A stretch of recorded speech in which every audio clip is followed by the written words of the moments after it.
बऱ्याचदा आपल्याला गुरुचरित्रातील 14वा अध्याय वाचायला सांगितला जातो, पण गुरुचरित्रातील 51 अध्यायामध्ये 14व्या अध्यायाला विशेष महत्त्व का प्राप्त आहे आणि 14वा अध्याय वाचल्याने आपली कोणत्या संकटापासून सुटका होते, 14व्या अध्यायाची फलप्राप्ती काय आहे ते आपण या व्हिडिओमध्ये जाणून घेणार आहोत। हॅलो, नमस्कार, श्री स्वामी समर्थ। मी रेश्मा तुम्हा सगळ्यांचं रेश्माच्या दुनियादारीमध्ये पुन्हा एकदा स्वागत करते। गुरुचरित्रातील 14व्या अध्यायाला मेरुदंडाचा अध्याय म्हणून संबोधला जातो, ज्यात श्री नरसिंह सरस्वती यांचे परमशिष्य सायनदेव यांच्यावर श्री गुरूंनी केलेली विशेष कृपेचे चित्रण केले आहे। क्रूर यवन शासन या नावाने हा अध्याय ओळखला जातो। सायनदेवांनी गुरुचरणाशी एकरूप होऊन वंशपरंपरागत अढळ भक्ती मागितली आणि क्रूर यवनापासून सायनदेवाचे प्राण वाचवून श्री नरसिंह सरस्वतींनी अभय देऊन वंशपरंपरागत अढळ भक्तीचे आश्वासन दिले। गुरुचरित्राचे रचनाकार श्री सरस्वती गंगाधर हे या सायनदेवाचे वंशज। गुरुचरित्रातील 14व्या अध्यायात आपल्या पूर्वजनांच्या गुरुभक्तीचे वर्णन सरस्वती गंगाधर यांनी केले, ज्यांना सद्गुरू नरसिंह सरस्वती यांचा विशेष आशीर्वाद प्राप्त आहे। तुझे पूर्वज आणि परमभक्त सायनदेवाचे चरित्र पठण वा श्रवण केल्याने भक्तांच्या इच्छा सर्व मनोकामना पूर्ण होतील, असे सरस्वती गंगाधर यांना दृष्टांतिक वचन सद्गुरूंनी दिले, म्हणून या अध्यायाला जनमानसात विशेष महत्त्व प्राप्त आहे। हा सद्गुरू श्री नरसिंह सरस्वती यांचा आशीर्वादच म्हणावा लागेल। गुरुचरित्रातील 14व्या अध्यायाचे फायदे। गुरुचरित्राचे एकूण 51 अध्याय असून यात सरस्वती गंगाधर यांनी दत्तावतार श्री नरसिंह सरस्वती यांच्या जीवन लीला शिकवण्याचे विस्तृत वर्णन केले आहे। तसेच भक्तांना श्री गुरुचे आलेले वेगवेगळे चमत्कारिक अनुभवही आपल्याला वाचायला मिळतात। गुरुचरित्राच्या 14व्या अध्यायाच्या नित्यपठणाचे विशेष असे महत्त्व आहे, ज्यामुळे जीवनातील संकटाचा नाश होऊन सद्गुरुकृपेने आपण आपल्या जीवनाच्या महासागरातून सहज विहार करू शकतो। गुरु आशीर्वादाने 14व्या अध्यायातील प्रत्येक ओळीला विशेष असे महत्त्व प्राप्त झाले आहे, ज्यामुळे 14व्या अध्यायाच्या नित्यपठणाने अनेक प्रकारे गुरुकृपा आपल्यावर होते। या अध्यायाची सुरुवात सद्गुरू दत्तावतार श्री नरसिंह सरस्वती यांच्या दिव्य स्वरूप वर्णनाने होते। ते स्वरूप खरंच मानवी आकलनाच्या पलीकडे असून अनंत आहे। ते पठण किंवा श्रवण करताना सद्गुरूच्या स्वरूपावर लागलेले ध्यान आपल्याला जन्ममृत्यूच्या फेऱ्यातून मुक्त करून मोक्षपदास घेऊन जाते।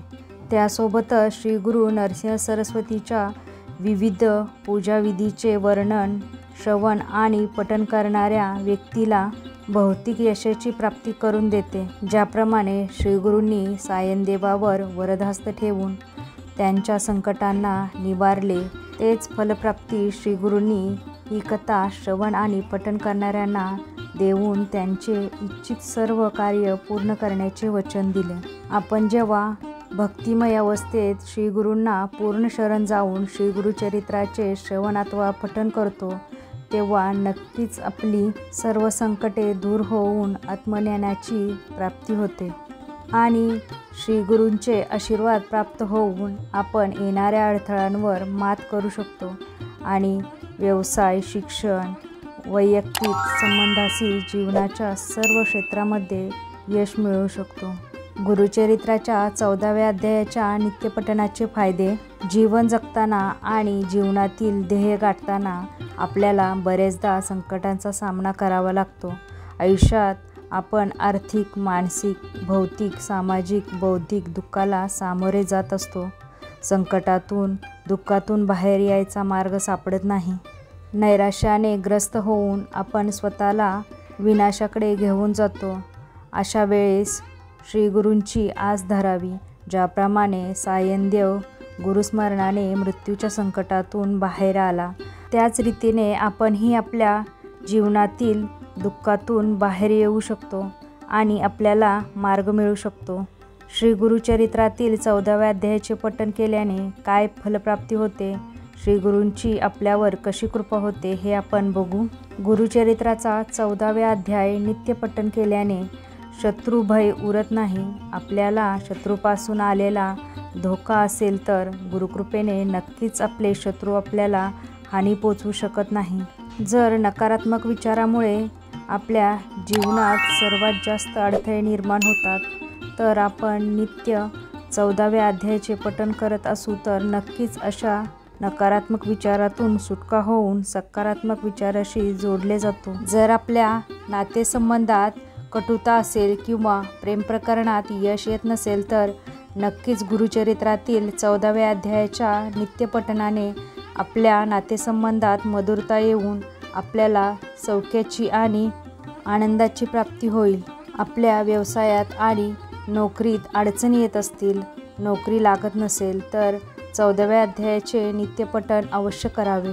जर आपण कोर्ट कचेरीतील वादविवादामध्ये गुरफटत गेलो असेल आणि मानसिक त्रासातून जात असाल तर गुरुचरित्रातील 14व्या अध्यायासोबतच नित्य श्री गुरुस्मरण करावे. लवकरच यश मिळेल. आपण जर ग्रहाच्या दुष्टचक्रात अडकलेला असाल, आपली ग्रहस्थिती जर खराब असेल आणि आपली कुंडली अशुभ फळ देणारे असेल, त्यांनी गुरुचरित्राच्या 14व्या अध्यायाचे नित्यपठण करावे. आपण तणावग्रस्त असाल, कोणत्या काळजीने आपल्याला पोखरून ठेवलेलं असेल तर अशा स्थितीमधून बाहेर येण्यासाठी आपण नित्य गुरुचरित्राच्या 14व्या अध्यायाचे वाचन केले पाहिजे. विवाह योग येण्यासाठी गुरुचरित्राचा 14वा अध्याय वाचावा का? आपण जर विवाह जुळून येण्यासाठी गुरुचरित्राचा 14वा अध्याय वाचत असाल तर असे करू नये. गुरुचरित्राच्या 14व्या अध्यायाच्या वाचनाने आपणास फळ मिळणार नाही आणि आपल्या हाती निराशा येईल आणि आपण मग गुरुचरित्राच्या 14व्या अध्यायाबद्दल आपले मत बनवाल. म्हणून आपल्याला सांगू इच्छिते, गुरुचरित्राचा 14वा अध्यायामुळे विवाह योग जुळून येत नाही, कारण हा ग्रंथ वैराग्य स्वरूप आहे. सांसारिक बंधनातून मुक्त करणारा असा 5वा वेद आहे. त्यामुळे विवाहसंबंधित गोष्टीसाठी गुरुचरित्राचे वाचन किंवा पारायण होणे अपेक्षित नाही. तर स्वामी भक्तांनो, तुम्हाला जर ही माहिती आवडली असेल तर चॅनलला लाईक, शेअर, सबस्क्राईब करा. पुन्हा भेटूया आपण उद्याच्या एका नवीन व्हिडिओमध्ये. तोपर्यंत सगळ्यांना श्री स्वामी समर्थ. जय जय स्वामी समर्थ.